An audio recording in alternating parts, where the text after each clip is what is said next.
Hello friends, welcome to my YouTube channel. আজকে আমরা যে টপিকটা পড়বো অ্যানসিয়েন্ট হিস্ট্রি, সেটা হচ্ছে পুরাতন প্রস্তর যুগের বিভিন্ন সংস্কৃতি এবং তার হাতিয়ার।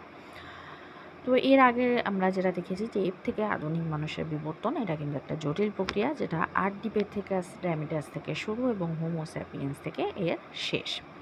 তো মানুষ যেহেতু সামাজিক প্রাণী এবং অন্যান্য সামাজিক প্রাণী থেকে এদের সমাজ অনেক বেশি গঠিত এবং তার সঙ্গে অনেকটা জটিলও। তো এই উন্নতর সামাজিক জীবনযাপন সৃষ্টি হয়েছে বিভিন্ন ধরনের আবিষ্কারের মাধ্যমে, কিছু সৃষ্টিমূলক কাজের মাধ্যমে। এই সৃষ্টিমূলক বা নতুন কিছু সৃষ্টি এগুলো শুরু হয়েছে মানে এর মধ্যে স্পেশালিটি যেটা, সেটা হচ্ছে মানুষের হাতিয়ার তৈরিতে, বা যেটাকে আয়ুধ বলা হয়। এবং তার পাশাপাশি তার মানুষের ভাষার বিকাশ, তার জ্ঞানের বিকাশ এবং তার চিন্তা শক্তির বিকাশের মাধ্যমে মানুষ যে অন্যান্য প্রাণীদের থেকে তফাৎ, আলাদা, স্বতন্ত্র, সেটা পরিচয় পাওয়া যায় প্রথমে কি তার আয়ুধ বা হাতিয়ার তৈরির মাধ্যমে, তার ভাষা ব্যবহারের বা ভাষা বিকাশের মাধ্যমে, তার ক্রমাগত উন্নত জীবনশৈলী বা জীবনধারার মাধ্যমে। এক্ষেত্রে হাতিয়ার বা আয়ুধ তৈরির পদ্ধতি কিন্তু মানুষের ক্ষেত্রে এক একটা সময় এক এক প্রকারের বা ভিন্ন ভিন্ন প্রকারের ছিল। অন্যান্য প্রাণীরা যেরকম গতানুগতিকভাবে একটা চলছিল, মানুষ কিন্তু তা করেনি। সময়ের সঙ্গে সঙ্গে তাল মিলিয়ে তাদের প্রয়োজনীয়তা অনুযায়ী তারা কিন্তু তাদের পরিবর্তন করেছিল, এবং তাদের পরিবর্তনের সঙ্গে সঙ্গে, তাদের প্রয়োজনের পরিবর্তনের সঙ্গে সঙ্গে কিন্তু তাদের হাতিয়ারগুলোতেও কিন্তু পরিবর্তন লক্ষ্য করা গিয়েছিল। তাদের ভাষার বিকাশ ঘটেছিল, তারা আগুনের ব্যবহার শিখেছিল, তারা সভ্যতার সৃষ্টি করেছিল। এগুলো আমরা অলরেডি দেখেছি, এবং সেগুলির সঙ্গে সঙ্গে কীভাবে তারা তাদের হাতিয়ারে কী কী পরিবর্তন ঘটেছিল সেটাই আজকে আমরা দেখব। আজকে মূলত আমরা পুরাতন প্রস্তর যুগে যে সভ্যতাগুলো বা যে হাতিয়ার যেগুলো আছে সেগুলোই আমরা আলোচনা করব। তো তারা হাতিয়ার কেন তৈরি করেছিল, প্রথমে আগে সেটাই দেখতে হবে। প্রথমত কি, বন্য প্রাণীদের আক্রমণ থেকে নিজেদের রক্ষা করতে এবং বন্য জন্তুদের বধ বা শিকার করতে। আক্রমণ করতে গেলে নিজেকে বাঁচতে হলে তাকে মারতে হবে, এই কারণে তো তারা তাদের মারত নিজেরা বাঁচার জন্য। আর একটা বড় কারণ ছিল হচ্ছে আহারের সন্ধান। গাছের ফলমূল তো খেত, তার সঙ্গে তারা যে ননভেজ খাবে, মাংস খাবে, যাতে তাদের শক্তি বাড়বে, তারা পশুদের সাথে লড়তে পারবে। তো সেই হিসেবে তারা শিকার না করলেও আত্মরক্ষার যখন তারা বড় বড় পশুদের শিকার করতো, সেই পশুগুলোর মৃতদেহ তো পচে গেলে নষ্ট হয়ে যাবে, তার থেকে তারা কী শুরু করলো, তারা সেগুলোকে নিজেরাই খেতে শুরু করলো। তাহলে একসাথে দুটো কাজ হলো, পশু হত্যা করা, নিজেদের আত্মরক্ষাও করা হলো, এবং আত্মরক্ষা করতে গিয়ে তাদের যে শিকার বা বধ করা হলো সেগুলোকেই তারা খাদ্য হিসেবে গ্রহণ করতে লাগলো। নেক্সট কি, বা একটা সময় পরে শুধু আত্মরক্ষা নয়, যখন খাবারের তাগিদ বা তারা যখন এসব পশুদের মাংসের স্বাদ পেতে শুরু করলো, তারা কিন্তু শিকারের প্রয়োজনেও হাতিয়ার ব্যবহার করতে শুরু করলো। আর একটা জিনিস ছিল কি, যে শ্রমকে খুব সহজ করার মাধ্যম ছিল হাতিয়ার, এবং এর সঙ্গে আত্মরক্ষা এবং খাদ্য সংগ্রহের ব্যাপার, এই দুটো কিন্তু যোগ হয়েছিল। এবং সেই তাগিদেই কিন্তু তারা হাতিয়ার নির্মাণকে প্রায় একটা সময় একটা শিল্পের প্রয়োজনে কিন্তু তারা নিয়ে গেছিল। এর বৈশিষ্ট্য কী ছিল?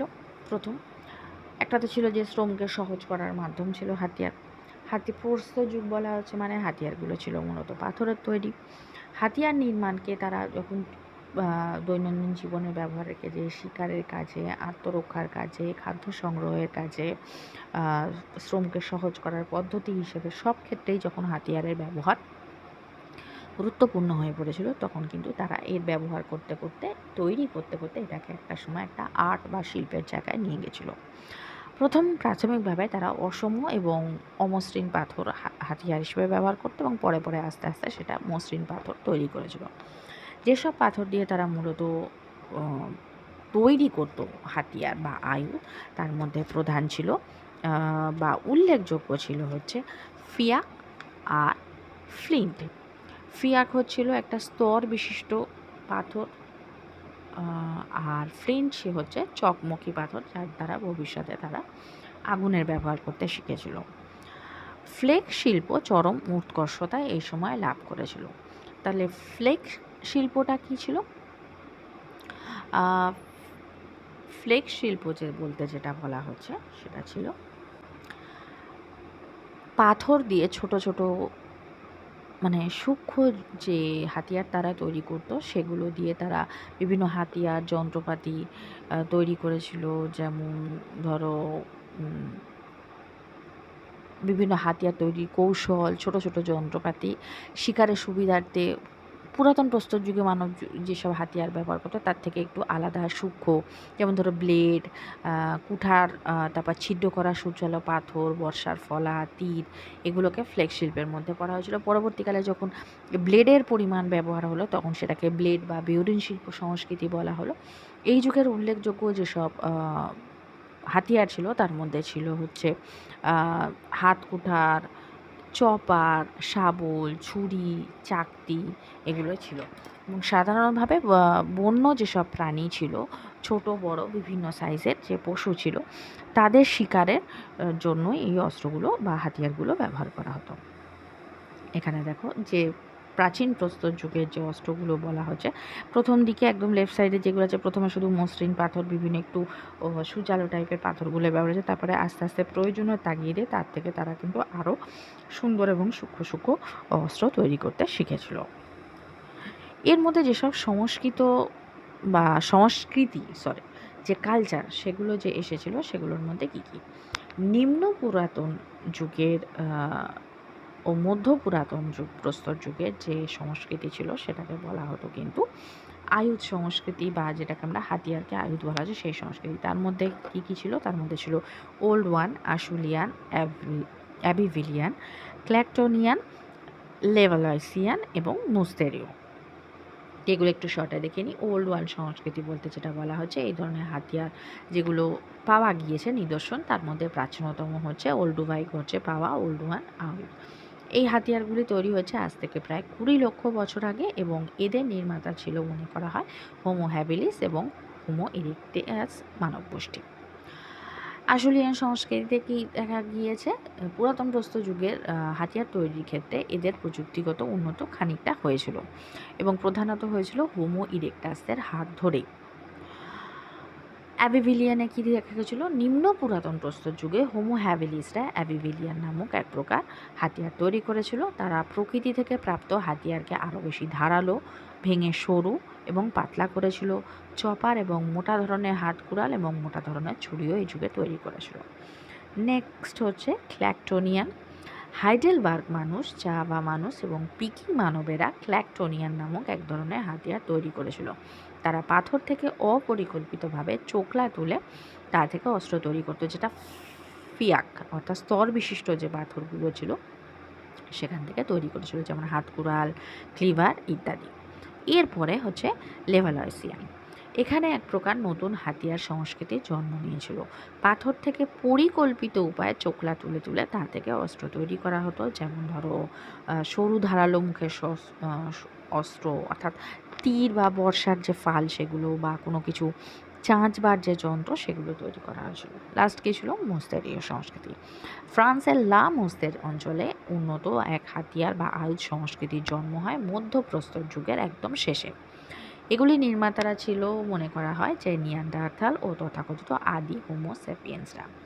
এরা ব্যবহার করত মূলত চোখলাগুলিকে, যেগুলিকে তারা আরও বেশি ধারালো করেছিল, এবং এই সময় থেকেই মূলত যে কম্পোজিট টুলস বা যৌগিক হাতিয়ারের ব্যবহার শুরু হয়েছিল। এই সময় খুরপি, পাথরের ছুঁচ, চাঁচবার যন্ত্র, চকমকি পাথরের টুকরো বসানো লাঠির বর্ষা, পশু ধরার ফাঁদ, হাড় ও শিঙের যন্ত্র তারা তৈরি করতে শেখে।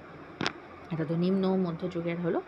এবার যেহেতু আমরা পুরাতন প্রস্তর যুগ দেখছি, আমরা কি জানি বিসিতে, এগুলো তো বিসিতে হচ্ছে, তার মানে উল্টো আসবে, তাহলে নিম্ন হলো, মধ্য হলো, এবার আসছে উচ্চ পুরাতন যুগে। উচ্চ পুরাতন যুগে 4টে ছিল, একটা হচ্ছে অরিগেনেশীয়, তারপরে হচ্ছে সলুট্রিয় এবং গ্রাভিটিয়ান এবং ম্যাগডেলেনীয়। প্রথমেই দেখব যে অরিগনেশীয় কালচার বা সংস্কৃতি কী। সর্বশেষ প্লিস্টোসিন যুগে অরিগনেশীয় গোষ্ঠীর উত্তর ইরাক, প্যালেস্টাইন, আফগানিস্তান, উত্তর স্পেন, ফ্রান্স, দক্ষিণ অস্ট্রিয়া, হাঙ্গেরি, রোমানিয়া, ক্রিমিয়া, ট্রান্সঅক্সিয়ানা ও আনাতোলিয়া এর বিস্তার করে। তো প্লিস্টোসিন যুগে কোথায় কী ছিল, কীরকমভাবে কী ছিল, সেটা এর আগে যে মানুষের বিবর্তন সেখানে সেই যুগের বিবরণ ফার্স্ট ক্লাসে করানো হয়েছে। আর তার সাথে সাথে মানুষের বিবর্তন কোন যুগে হয় সেটা সেকেন্ড ক্লাসে অলরেডি করানো রয়েছে। যারা ক্লাসগুলো করোনি তার লিঙ্ক ডেসক্রিপশানে দেওয়া আছে, অথবা প্লেলিস্ট থেকে তোমরা দেখে নিতে পারো। সেখান থেকে সেগুলো দেখলে তাহলে এই ক্লাসটাও বুঝতে সুবিধা হবে। এই অরিগনেশীয় যে কালচারটা ছিল, এই পর্যায়টি আবিষ্কার করেন গ্রেটো দ্য অরিগন্যাক নামক একজন প্রত্নবিজ্ঞানী, এবং তার নাম অনুসারে এই কালচারটার নাম দেওয়া হয় অরিগনেশীয় সংস্কৃতি। এখানে হাতিয়ার তৈরিতে প্রচুর পরিমাণে জীবজন্তুর হাড়, শিং এবং হাতির দাঁতের ব্যবহার হয়েছিল। এছাড়াও পাথরের লম্বা চোখলা তুলে সুন্দর আকৃতির হাতিয়ার তৈরি করা হয়েছিল। নেক্সট হচ্ছে সলুট্রিয় সংস্কৃতি। সলুট্রিয় সংস্কৃতির পর্যায়টি দক্ষিণ পশ্চিম ফ্রান্সের সোন নদীর তীরবর্তী সলুট্রি নামক গ্রাম থেকে প্রথম আবিষ্কৃত হয়েছিল বলে এর নামকরণ এখানে দেওয়া হয়েছে। এখানে যেটা বিশেষত্ব এই যুগের হাতিয়ারগুলো, সেটা হচ্ছে পাথরের ওপর খুব সুন্দর কৌশল অবলম্বন করে খুব পাতলা ও চওড়া ধরনের অস্ত্র তৈরি করা হতো। পাথর, কাঠ অথবা হাড়ের তৈরি কোনো যন্ত্র দিয়ে অস্ত্রটির দেহ থেকে মাছের আঁশের মতো চোখলা তোলা হতো, এবং খুব সহজ এবং খুব তীক্ষ্ণভাবে সেগুলো ধরা যায়। যেমন ধরো হাড়ের ছুঁচ, বর্ষা, ছোঁড়ার যন্ত্র, তীর ধনুক, বর্ষা, তীর সোজা করার যন্ত্র ইত্যাদি তৈরি করা হতো। নেক্সট ছিল কি গ্রাভিটিয়ান কালচার। গ্রাভিটিয়ান স্তরে উচ্চ পুরাতন প্রস্তর যুগের মানব গোষ্ঠীর শিল্পবোধের একটা নিদর্শন পাওয়া গিয়েছিল। এই যুগের প্রধান বৈশিষ্ট্য ছিল হাতিয়ারগুলি যে সুষ্ঠু ও নিপুণভাবে তৈরি চকমকি পাথরের হাতিয়ার। চকমকি পাথর বলতে আমরা কি বললাম এর আগে, সেটা ছিল ফ্লিন্ট। তাহলে এই ধরনের যন্ত্রের ভাস্কর্য বা ব্যবহার সেটা তৈরি হয়েছিল। লাস্ট হচ্ছে কি ম্যাগডালেনীয় কালচার। ফ্রান্সের লা ম্যাগডালিন নামক পর্বতে প্রথম এই ধরনের হাতিয়ারের নিদর্শন আবিষ্কৃত হয়, যার জন্য এই কালচারের নাম দেওয়া হয় ম্যাগডালেনীয় কালচার বা সংস্কৃতি। এইখানে অস্থি এবং পাথর দ্বারা নির্মিত হাতিয়ারগুলি পূর্বভূত সাংস্কৃতিক যে পর্যায়গুলি অপেক্ষা কিন্তু অনেকটাই উন্নত রূপ নিয়েছিল। এই পর্বে হাড়ের দ্বারা অস্ত্রের সংখ্যা বৃদ্ধি পেয়েছিল। তার মধ্যে যেমন ধরো হরিণের হাড়, শিং নির্মিত দুদিকে অথবা একদিকে কাঁটাযুক্ত বর্ষা ফলক, বর্ষা, তীরের ফলক প্রভৃতি উল্লেখযোগ্য। এছাড়া এখানে একটা ব্যাটন ডি কমান্ডমেন্ট বা শান্তিদণ্ড নামে একরকম বিশেষ অস্ত্র তৈরি করা হয়েছিল। এর বিশেষত্ব কী ছিল? এর বাঁকা অংশটির গায়ে একটি ছিদ্র ছিল, যার সমগ্র অংশ জুড়ে তৎকালীন বহু জীবজন্তুর ছবি আঁকা ছিল। তো এই রকমভাবে কিন্তু এক একটা সংস্কৃতিতে এক একটা হাতিয়ারের বিশিষ্ট বৈশিষ্ট্য ছিল। আজকে আমরা পুরাতন প্রস্তর যুগ দেখলাম, এরপরে কিন্তু যে পুরাতন প্রস্তর যুগের যে আর্ট অ্যান্ড কালচার বা শিল্পকলা, সেটা এরপরের ক্লাসে কিন্তু আমরা দেখব। তো আজকের ভিডিও এই পর্যন্ত। যদি ভিডিও ভালো লেগে থাকে তাহলে অবশ্যই ভিডিওকে একটা লাইক করো। যারা চ্যানেলে নতুন, চ্যানেলকে সাবস্ক্রাইব করো। সাবস্ক্রাইব বাটনের পাশে থাকা যে বেল আইকন রয়েছে সেখানে অলে ক্লিক করো, তাহলে যখনই আমি কোনো নতুন ভিডিও তোমাদের জন্য আপলোড করব তার নোটিফিকেশান তোমাদের কাছে পৌঁছে যাবে।